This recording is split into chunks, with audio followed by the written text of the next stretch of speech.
नमस्कार, आप सीमांचल की आवाज देख रहे हैं और मैं हूं आपके साथ रिया। बिहार के मुख्यमंत्री नीतीश कुमार आज पश्चिम चंपारण के दौरे पर रहे।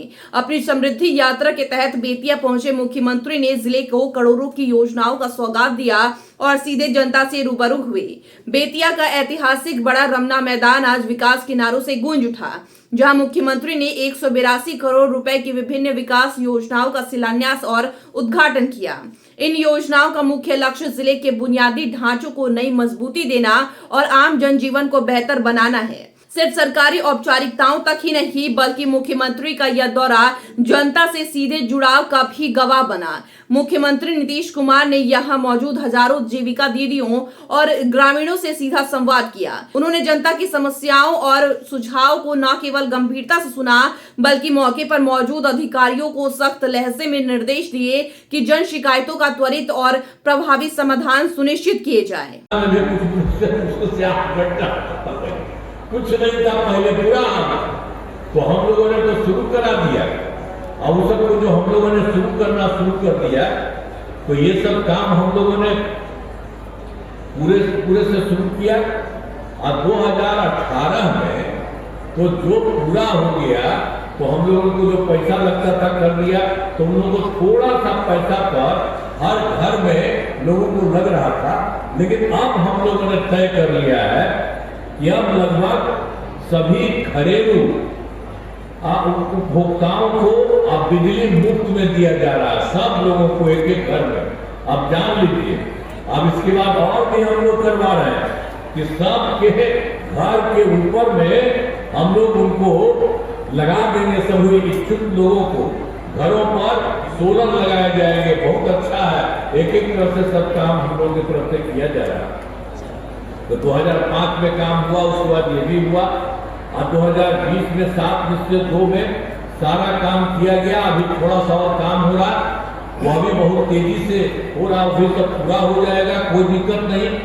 और 7/2 है वो 20 में, पहले तो हमारा 15 में था 7/20 में, फिर हुआ 7/2, और अगली बार भी जो हम लोग उसके बारे में आपको बनाने वाले हैं, उसको भी हुआ 7/3 हम लोगों ने कर दिया। तो हर प्रकार से 7/2 में जो भी बात हुआ बहुत जल्दी होने वाला है। और 7/2 के तहत ही युवाओं के लिए 10 लाख नौकरी और 10 लाख रोजगार देना तय किया। अब तक 10 लाख युवाओं को सरकारी नौकरी दी जा चुकी है, 40 लाख लोगों को रोजगार दिया जा चुका है, और दोनों को मिलाकर के 50 लाख युवाओं को नौकरी और रोजगार दे दिया गया है। अगले 5 वर्षों में 1 करोड़ युवाओं को नौकरी और रोजगार देने की लक्ष्य रखा गया है। अब इस सब के बाद भी आप जरा सोचिए कि सरकार ने शुरू से ही सभी तबकों का विकास किया है हम लोगों की तरफ से। अब इसके लिए चाहे हिंदू हो, मुस्लिम हो, अपर कास्ट हो, पिछड़ा हो, अति पिछड़ा हो, दलित हो, महादलित हो, सभी के लिए काम किया है। और मुस्लिम समुदाय के लिए भी सारा काम किया। आपको बता दिए कि पहले भी हम लोगों ने उन लोगों को किया, और उसके बाद भी उनके लिए कुछ नहीं होता था, हम लोगों ने उसको भी किया। हम लोगों ने काफी काम किया। मदरसों को सरकारी मान्यता दी गई। अब उनके शिक्षकों को अन्य सरकारी शिक्षकों के बराबर वेतन भी दिया जा रहा है।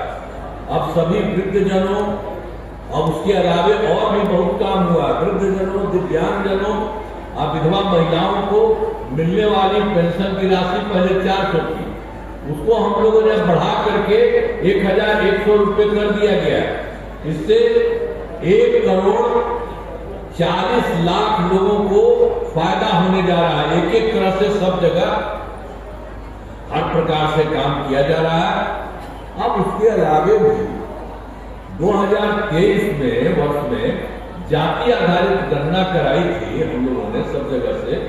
तो उसी में फिर ये देखा गया कि चारों तरफ से 94 लाख गरीब परिवार पाए गए। और जो गरीब परिवार आप लोगों को हम सब दिन से कहते रहे, कोई जरूरत नहीं है, जो बीपीएससी में जाने की जरूरत नहीं है, उसमें नहीं। तो हम लोगों ने कहा कि नहीं, इन लोगों के लिए वो अलग परीक्षा दें। हम शुरू से आपको बता रहे हैं तो हम लोगों ने उसके लिए अलग से उन लोगों से अपना करवा दिया। जो कुछ भी उसके साथ हुआ कि 5 मौका हम लोगों ने तय किया कि 5 मौके में इन लोगों का जितने लोग हैं अपना आ करके करेंगे। तो उसमें तो 4 मौका हो चुका 4 हो चुका परीक्षाओं का। तो उसमें इन लोगों का 2,66,000 नियोजित शिक्षक हो गया है, पास हो गया है। अब बचा है मात्र 73,000। अब एक बचा है, तो एक मौके के लिए भी हम लोग करवा रहे हैं और उसको कोशिश करेंगे कि एक मौके में भी जितना जो कुछ भी हो जाए। तो अब तो कुल मिला करके जो पहले कराए और बाद में इन लोगों का कराए, तो इसको मिल करके अब हो गया है 5,24,000। अब इस तरह से सब काम हो रहा है, सबको काफी फायदा हुआ है शिक्षा के क्षेत्र में। अब स्वास्थ्य के सेवाओं में सुधार किया गया है। पहले स्वास्थ्य व्यवस्था पहले तो जो थी हम लोग की सरकार के पहले वाले जो सरकार थी, तो उस सबका बहुत खराब हालत था। अब प्राथमिक स्वास्थ्य केंद्र में इलाज के लिए प्रति माह क्या था, मात्र 39 मरीज ही थे। अब उसी में कोई इलाज के लिए जाता था तो किसी दिन 1 या 2 जाता था। तो हम लोग तो शुरू से कहा कि ठीक नहीं है, सबका होना चाहिए।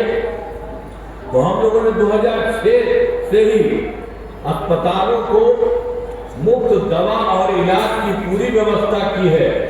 अब प्राथमिक स्वास्थ्य केंद्र में हर महीने औसतन 11,600 मरीज आते हैं। अब लोगों को किसी को भी इलाज कराने के लिए कितना फायदा होता है। अब पहले मात्र 6 मेडिकल, पहले भी जो था 6 मेडिकल, तो हम लोगों ने तो बनाना शुरू किया। हम लोग का तो 12 हो ही गया, लेकिन उसके बाद और बनवा रहे हैं।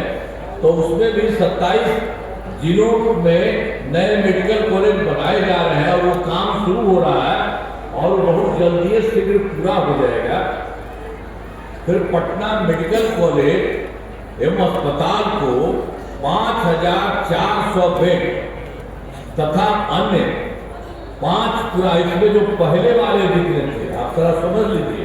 हम लोगों ने तो बता दिया कि हम लोगों का काम किया उसका 7 कक्षा में और उसमें बहुत सारा काम किया गया और उसी में हम लोगों ने 2018 में ही हर घर बिजली पहुंचा दिया। और सरकार द्वारा तो शुरू से थोड़ा बहुत पैसा लगता था, उसमें सस्ती रहता था जो था। हम लोग को बहुत ज्यादा पैसा लगा था उसको कराने के लिए। अब पटना का क्या हाल था, कोई था भी पटना में भी कुछ से 8 घंटा कुछ नहीं था पहले, पूरा हाल। तो हम लोगों ने तो शुरू करा दिया और उस सबको जो हम लोगों ने शुरू करना शुरू कर दिया, तो ये सब काम हम लोगों ने पूरे से शुरू किया। और 2018 में तो जो पूरा हो गया, तो हम लोगों को जो पैसा लगता था कर दिया। तो उन लोगों को थोड़ा सा पैसा पर हर घर में लोगों को लग रहा था, लेकिन अब हम लोगों ने तय कर लिया है कि अब लगभग सभी घरेलू उपभोक्ताओं को अब बिजली मुफ्त में दिया जा रहा है, सब लोगों को एक घर में। अब जान लीजिए, अब इसके बाद और भी हम लोग करवा रहे हैं कि सबके घर के ऊपर में हम लोग उनको लगा देंगे। सभी इच्छुक लोगों को घरों पर सोलर लगाए जाएंगे। बहुत अच्छा है, एक तरफ से सब काम हम लोग की तरफ से किया जा रहा है। तो 2005 में काम हुआ, उसके बाद ये भी हुआ और 2020 में 7/2 में सारा काम किया गया। अभी थोड़ा सा और काम हो रहा है, वह भी बहुत तेजी से हो रहा, अभी सब पूरा हो जाएगा, कोई दिक्कत नहीं। और 7/2 है वो 20 में, पहले तो हमारा 15 में था 7/20 में, फिर हुआ 7/2 और अगली बार भी जो हम लोग उसके बारे में आपको बनाने वाले हैं उसको भी हुआ 7/3 हम लोगों ने कर दिया।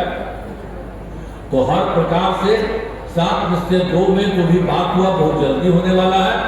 और 7/2 के तहत ही युवाओं के लिए 10 लाख नौकरी और 10 लाख रोजगार देना तय किया।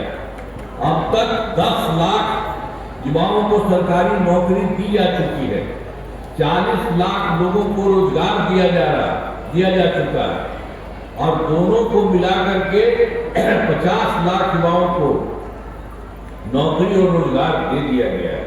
अगले 5 वर्षों में 1 करोड़ युवाओं को नौकरी और रोजगार देने की लक्ष्य रखा गया है। अब इस सब के बाद भी आप जरा सोचिए कि सरकार ने शुरू से ही सभी तबकों का विकास किया है हम लोगों की तरफ से।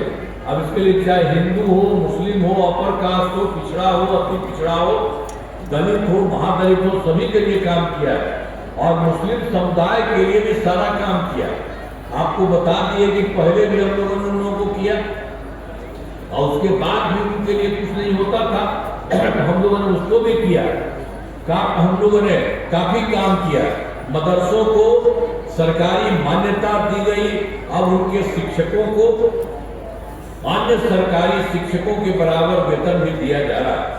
अब सभी वृद्धजनों, अब उसके अलावे और भी बहुत काम हुआ। वृद्धजनों, दिव्यांगजनों, अब विधवा महिलाओं को मिलने वाली पेंशन की राशि पहले 400 थी, उसको हम लोगों ने बढ़ा करके 1100 रुपये कर दिया गया।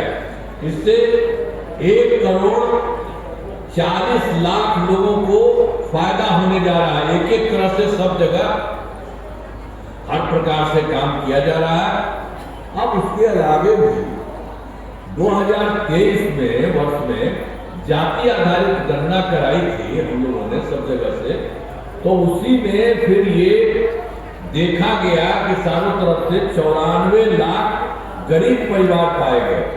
और जो गरीब परिवार आप लोगों को हम सब दिन से कहते रहे, किशनगंज का सबसे प्रीमियम फैशन डेस्टिनेशन दी अरविंद स्टोर। यहाँ आपको मिलता है world class premium fabric collection, जिससे आप अपनी पसंद का सूट, ब्लेजर और एथनिक वेयर स्टिच करवा सकते हैं। साथ ही पाइए शानदार रेडीमेड कलेक्शन और किशनगंज में पहली बार कस्टम जीन्स टेलरिंग का अनुभव। बेहतरीन स्टिचिंग और हर चीज में परफेक्शन के साथ अपनी स्टाइल को दीजिए एक नया नाम। आज ही आए दी अरविंद स्टोर, शिव शक्ति कॉम्प्लेक्स, भगत टोली रोड, किशनगंज।